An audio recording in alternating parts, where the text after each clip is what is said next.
To all of you, welcome back to my channel. अगर subscribe नहीं किया है तो प्लीज सब्सक्राइब कर लीजिए ताकि आपको आने वाले टाइम पे नोटिफिकेशन मिल सके। जैसा कि आप लोगों को पता है, मैं रेगुलर बेसिस पे एक वीडियो लेके आता हूं जो कि एग्जाम पर्सपेक्टिव से बहुत ही बेनिफिशियल रहती है।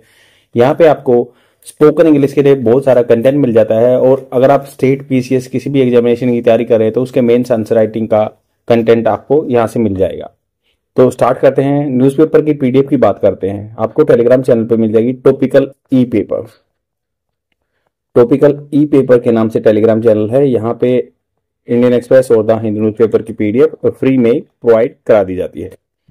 यहाँ पे बात हो रही है पेटी पॉलिटिक्स। पेटी होता है स्मॉल, मतलब कोई ऊंचे दर्जे की पॉलिटिक्स नहीं हो रही है, राजनीति नहीं हो रही है, ये नीचे दर्जे की राजनीति हो रही है। इसमें डिस्कशन हो रहा है डिलिमिटेशन कमीशन के बारे में। Number of seats allocation to the Lok Sabha MP. किसी भी स्टेट को होती है लोकसभा में रिप्रेजेंटेशन के लिए सीट अलोकेशन, उसके बारे में बात हो रही है, और ये डिपेंड रहती है सेंसस के। और सबसे पहले 1952 में डिलिमिटेशन कमीशन आया था, फिर 1962 में आया था, और फिर 1973 में आया था। उसके बाद अब 2002 में आया था, और अब ये उसके बाद सेंसस नहीं हुई है, तो ये बोल रहे हैं कि 2026 में ऐसे डिलिमिटेशन एक्सरसाइज होगी। तो ये कह रहे हैं डिलेइंग द सेंसस, जो गिनती जनगणना है उसको डिलेइंग कर रहे हैं। एड्स मदद कर रहा है, वर्ब की फर्स्ट फॉर्म के साथ प्रेजेंट टेंस कर रहा है। पॉलिटिसाइजेशन, राजनीतिकरण हो रहा है डिलिमिटेशन इशू का। और डिलिमिटेशन एक्सरसाइज जो है अपने संविधान के आर्टिकल 82 जो डिलिमिटेशन कमीशन पावर ड्रॉ करता है आर्टिकल 82 में है, और इसका फैसला कोई भी पार्लियामेंट में डिस्कस नहीं किया जा सकता, और इसका फैसला पार्लियामेंट में डिस्कस किया जा सकता है, रिप्रेजेंट किया जाता है लोकसभा में, स्टेट लेजिस्लेटिव असेंबली में, बट इस पे कोई मतलब अल्टरेशन नहीं हो सकता, चेंजमेंट नहीं हो सकता, और न ही इस पे कोई जुडिशरी एक्शन ले सकती है। ये सोवरेन पावर है जो इसकी डिलिमिटेशन कमीशन की, जो कि संविधान के आर्टिकल 82 में लिखा गया। द इम्प्रेसिव होता है जो मतलब आपको बिल्कुल वो करने वाला, आपको इम्प्रेस होता है कि किसी को अपने इम्पैक्ट दिखाना। तो इम्प्रेसिव गैदरिंग इकट्ठा होना इन चेन्नई और मार्च 22 को इकट्ठे हुए वहां पे चेन्नई में, which brought together leaders from the several state. तो विच जो कि लेके आया, ब्रोट लेके आया था, क्योंकि पास्ट टेंस से वर्ब की सेकंड फॉर्म, टुगेदर इकट्ठे, leaders from the several states अलग अलग स्टेट से, भिन्न स्टेट से, including 4 chief ministers for the inaugural होता है उद्घाटन, मीटिंग सम्मेलन of the joint action committee. Joint मतलब इकट्ठा, एक्शन कमेटी कोई एक्शन लेने की कमेटी मतलब number of members on fair delimitation. तो फेयर मतलब साफ डिलिमिटेशन पे ज्वाइंट एक्शन कमेटी बनी है, इसके मीटिंग भी हुई थी चीफ मिनिस्टर की। Send A clear message that any delimitation exercise, कोई भी डिलिमिटेशन एक्सरसाइज होगी बेस्ड सोली मतलब only on the current population figures is unacceptable. जो हाल फिलहाल में करंट पॉपुलेशन है उस पर अनएक्सेप्टेबल है, क्योंकि आपको पता है जो बीमारू स्टेट बोलते हैं जिसको बिहार, यूपी वगैरह, तो इसमें क्या है, राजस्थान वगैरह फर्टिलिटी रेट है 3 से ऊपर, और केरला वगैरह में फर्टिलिटी रेट 1 से भी नीचे गया है। रिप्लेसमेंट नंबर 2 होता है, मतलब एक औरत कितनी होल लाइफ स्पेन में कितने बच्चों को जन्म देती है, वो फर्टिलिटी रेट होता है। तो इससे क्या है, वहां पे पॉपुलेशन ज्यादा बढ़ गई है, तो जो अभी जो करंट सिनारियो चल रहा है उस पर अनएक्सेप्टेबल है। द मीटिंग प्राइमरी डिमांड, जो मीटिंग चल रही है, प्राइमरी डिमांड क्या थी, मीटिंग की प्राइमरी मुख्य डिमांड क्या थी, to extend the freeze on the numbers of parliamentary constituency based on the 1977 for another 25 years. तो उन्होंने कहा कि एक्सटेंड करो, बढ़ा दो, जो फ्रीज रोका हुआ ना कि 84th कॉन्स्टिट्यूशन अमेंडमेंट एक्ट आया था, जिससे क्या है फ्रीज कर दिया था कि 2026 तक ये डिलिमिटेशन कमीशन की कोई आगे कार्रवाई नहीं होगी। अब ये कह रहे हैं कि जो 1971 की पॉपुलेशन पे ही है, क्योंकि 2002 में बस बाउंड्री रीड्रॉन की गई थी, नंबर ऑफ सीट्स वैसे ही रिजर्व कर दी थी, तो सेम बोल रहे हैं कि 25 साल तक और बढ़ा दो इसको। इकोज मतलब ये इको क्या होता है, साउंड, प्रतिध्वनि होता है ना, तो ये कह रहे हैं ये उठा रहे हैं raise by similar resolution, same गूंज, रिजोल्यूशन तो गूंज pass at the recent meeting of same resolution क्या होता है, मोशन जो पास होते हैं या कोई भी पार्लियामेंट में। तो ये कह रहे हैं कि पास्ट जो हुआ था रिसेंट मीटिंग में, parties in Tamil Nadu which propose 30 year extension, उन्होंने कहा था कि 30 साल तक एक्सटेंड कर दो। तमिलनाडु में ऐसी कुछ मीटिंग हुई थी। This concept of freeze is not new, ये नया नहीं है। It was implemented through 42nd amendment act until 2000, मतलब 42वां अमेंडमेंट एक्ट हुआ था, 2000 तक फ्रीज कर दिया था, फिर एक्सटेंड कर दिया था, क्योंकि उस टाइम पे इंदिरा गांधी ने सोचा था कि भाई ये पॉपुलेशन बढ़ाते जाएंगे जिससे पब्लिक, और जिससे क्या है एमपी अपना जो रिप्रेजेंटेशन पार्लियामेंट में लेने के लिए देश का भट्टा गोल कर देंगे। तो उन्होंने कहा कि नहीं, ऐसे नहीं होना चाहिए।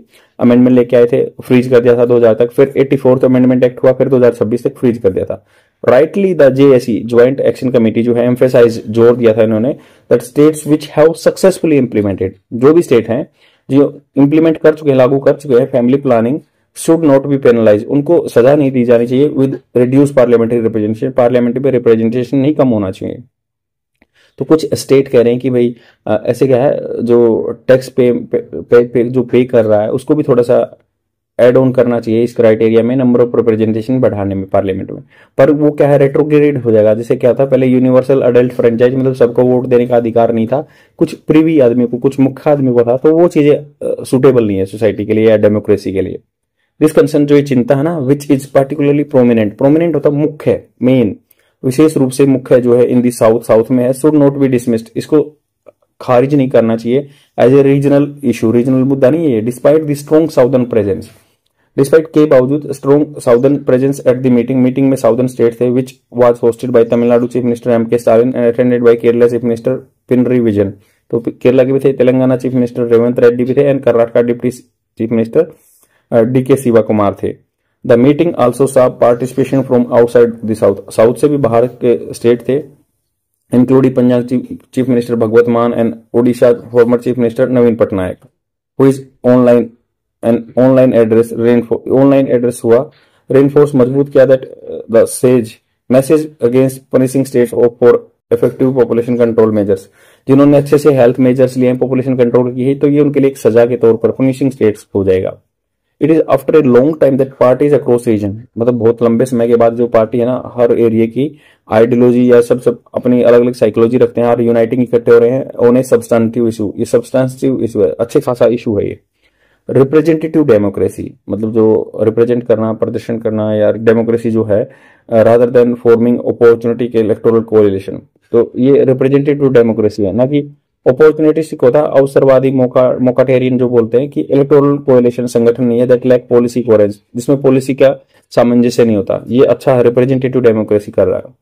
द भारत राष्ट्र समिति जो working president K T Rama Rao उन्होंने प्रपोज किया था, considering a state physical contribution as a parameter of delimitation process, तो उन्होंने कहा कि स्टेट जो पैसा कंट्रीब्यूट करता है टैक्स इकट्ठा करने में, तो उसको भी वेटेज दी जानी चाहिए, के टी रामाराव ने कहा था, भारतीय राष्ट्रीय समिति के थे। एंड एन आइडिया दैट में, जो एक आइडिया है, में मतलब शायद हो सकता है, हेल्प एड्रेस मतलब चीजों को रिजोल्व करना, चिंताओं of the southern states, but it might not take sense, but it might मतलब बिल्कुल ही कम संभावना है, शायद हो सकता है कि ऐसा ना हो, कहीं ऐसा ना हो कि might not take sense, make sense, ये सेंस नहीं करता, टू प्रिडिकेट होता है अनुमान लगाना, decisions with long term consequences, तो इसके अनुमान लगाना बिना, मतलब जो लॉन्ग टर्म कंसिक्वेंसेज हो सकते हैं, such as delimitation on factors that change from 1 year to 1 year, तो नहीं तो ऐसे डिलिमिटेशन के फैक्टर्स हैं, हर साल चेंज होते जाएंगे।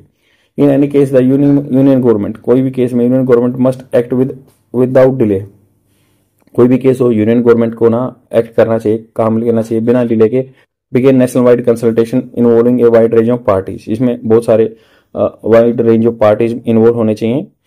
And part before initiating the delimitation commission, ये स्टार्ट करने से पहले delimitation commission, it should facilitate inclusive dialogue, सबको सम्मिलित करके डायलॉग होना चाहिए, वार्तालाप होनी चाहिए, रिगार्डलेस, बिना संदर्भ के, of what the next census हो या ना हो।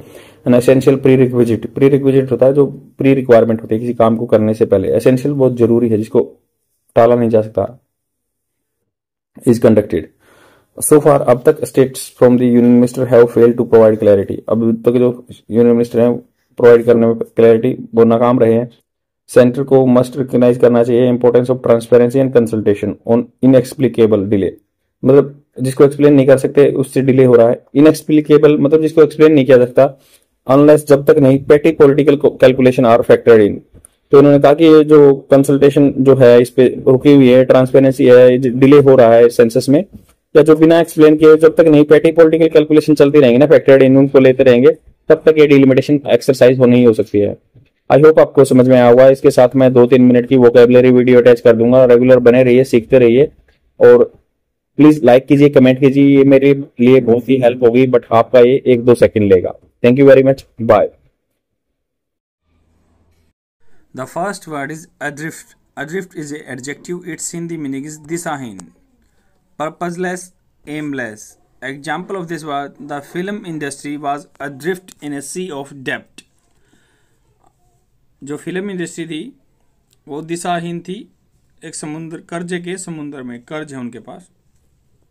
I have created a trick for this word, drifting vehicle. Like you know, drift means किसी चीज़ को पुश करना या फ्लो, मतलब जो बहते रहना, ये चलती रहेगी गाड़ी, ड्रिफ्ट करती रहेगी. तो ड्रिफ्ट के आगे अगर हम ए लगा देंगे तो ए ड्रिफ्ट बन जाएगा.